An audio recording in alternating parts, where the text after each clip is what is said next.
MG. Então, professor, então no bloco anterior eu deixei uma questão para o senhor a respeito dessa, de acordo com o livro do senhor, o Estado Plurinacional e Direito Internacional, o senhor fala sobre a necessidade de refundação. É necessário mudar os conceitos de Estado para se enquadrar nesse novo constitucionalismo latino-americano?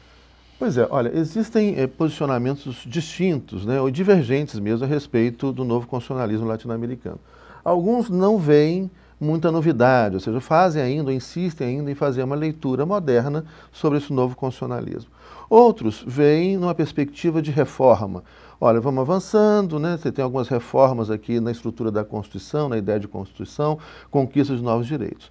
E outros, e esses eu concordo mais, né? Vem aí a possibilidade ou necessidade de uma refundação do Estado. Ou seja, o que nós estamos falando aqui agora, e que é perceptível no mundo contemporâneo, é que essa modernidade que começou há 500 anos atrás, deu água, ou seja, está afundando. Esse projeto moderno, né, se esgotou. Né? E algo novo já está nascendo e está aí pelo mundo afora, pipocando pelo mundo afora. Ideias que vão, né, surgindo pelo mundo afora e que se centram principalmente, como eu já disse, na questão do direito à diversidade. E eu vejo esse novo constitucionalismo, especialmente a experiência que ocorre hoje na Bolívia e no Equador, né, que é de uma construção de uma democracia radical, fundada nessa ideia de diversidade, como uma ruptura com o projeto moderno, né, e a construção de algo novo. Uma referência possível, né? Uma né? referência nova. Então, acho que é nesse sentido que é possível a gente ver. E no livro, né, quando eu falo do Estado plurinacional e o direito internacional, esse Estado plurinacional, essa experiência de diversidade, ela serve, inclusive, como modelo para a gente repensar a ordem internacional, e é nesse sentido que vai o livro ali. O senhor usa a expressão, já usou a expressão aqui no bloco anterior, sobre desocultamento. O que vem a ser exatamente esse conceito? E parece que o cidadão está envolvido, está no meio disso? Sim, claro.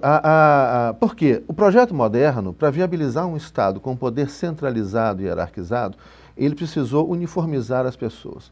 A gente pegar aí os primeiros estados modernos, Portugal e Espanha, né?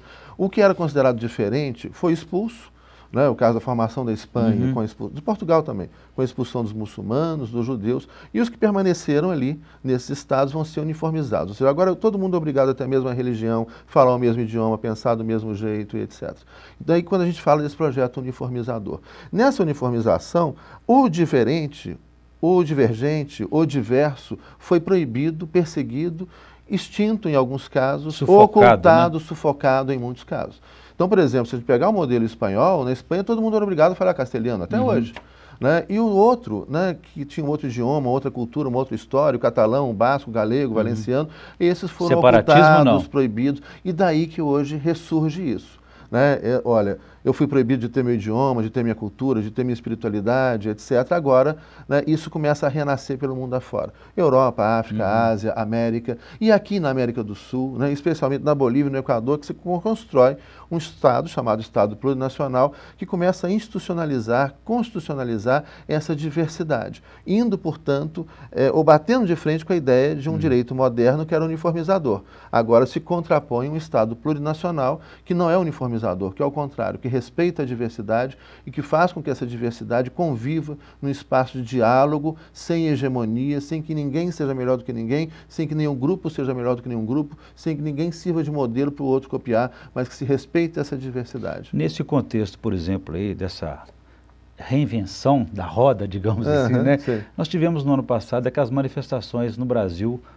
Os brasileiros, milhares de brasileiros foram às ruas pedindo mudanças, quer dizer, não se sentiam representados por essa democracia, quer dizer, esse conflito entre democracia representativa e democracia participativa. Isso. Essa discussão, o senhor se identificou nessa manifestação esse momento brasileiro? Sim, sim, e isso é fundamental para o debate do novo constitucionalismo.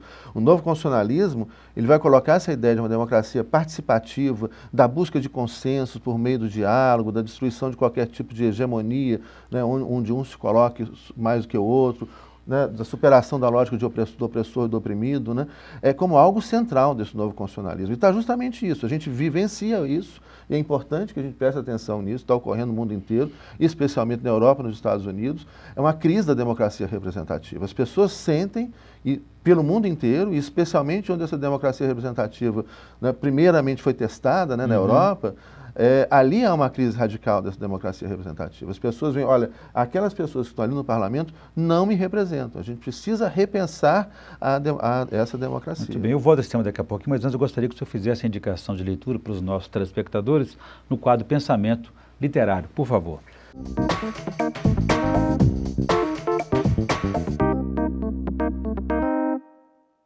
Pois é, eu queria indicar aqui para o telespectador, né, um livro que eu acho, primeiro um autor que eu acho fabuloso, acho que merece ler tudo dele, que é o José Saramago, né, que faleceu tem pouco tempo, né, ele é brilhante, um prêmio Nobel de literatura, né, português, e entre os vários livros dele, são excelentes, são provocativos, põe a gente para pensar, tá, aqui fica a sugestão do ensaio sobre a lucidez. E por que eu escolhi esse livro? Tem um livro que pode até ser lido antes desse, que é o Ensaio sobre a Cegueira. Tem um filme também, muito bem feito, que recomendo que assistam o filme. Mas o Ensaio sobre a Lucidez fala do período eleitoral. E fala que, de repente, né, os eleitores ficaram lúcidos. E aí, a consequência disso, vocês vão ler o livro para ver o que fala o livro. Mas é algo que a gente tem que pensar muito, né, nessas eleições que se aproximam aí. Eu acho que chega da gente ficar fazendo uma eleição só falando mal um do outro, falando mal do candidato, atacando a vida pessoal. Uma bipolarização meio burra, né? Isso, estúpida. E a gente precisa discutir projetos, discutir ideias com respeito às pessoas e com respeito principalmente ao eleitorado. Leiam Saramago, que esse livro é um livro provocativo e interessante e fala dessa lucidez que a gente espera, né? Talvez não no mesmo sentido do livro, vocês vão ver, mas alguma forma de lucidez, né, que venha para o eleitor brasileiro no final do ano, que permita a gente construir uma nova sociedade, um novo Estado e uma nova Constituição que tem espaço para todo mundo. Muito né? boa indicação. Bom, e nós vamos ficar por aqui, professor. Discutimos aqui com o professor José Luiz Quadros de Magalhães, de Direito Constitucional, professor da Universidade Federal de Minas Gerais e da PUC-MG, e falamos aí sobre constitucionalismo, a influência e a importância que ele tem no equilíbrio do poder do Estado e nos direitos da sociedade e dos cidadãos. E discutimos também o novo constitucionalismo latino-americano, que está aí bastante difundido e explicado no livro do professor José Luiz Quadros, O Estado Plurinacional e o Direito Internacional. Professor, obrigado pela entrevista, foi um prazer recebê-lo aqui. Prazer todo meu. Nós ficamos por aqui. Se você quiser participar, escreva para pensamento@amarges.com.br. pensamento@amarges.com.br. Obrigado e até a próxima.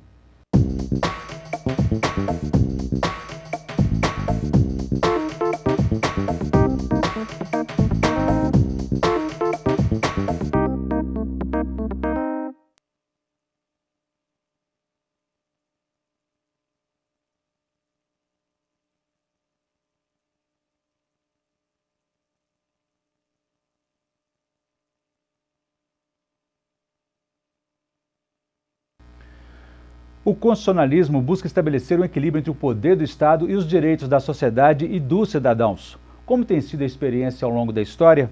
Qual a relação entre Constituição e democracia? Esses são os principais temas do pensamento jurídico desta semana, numa produção da Amarges, aqui na TV Justiça. Não perca!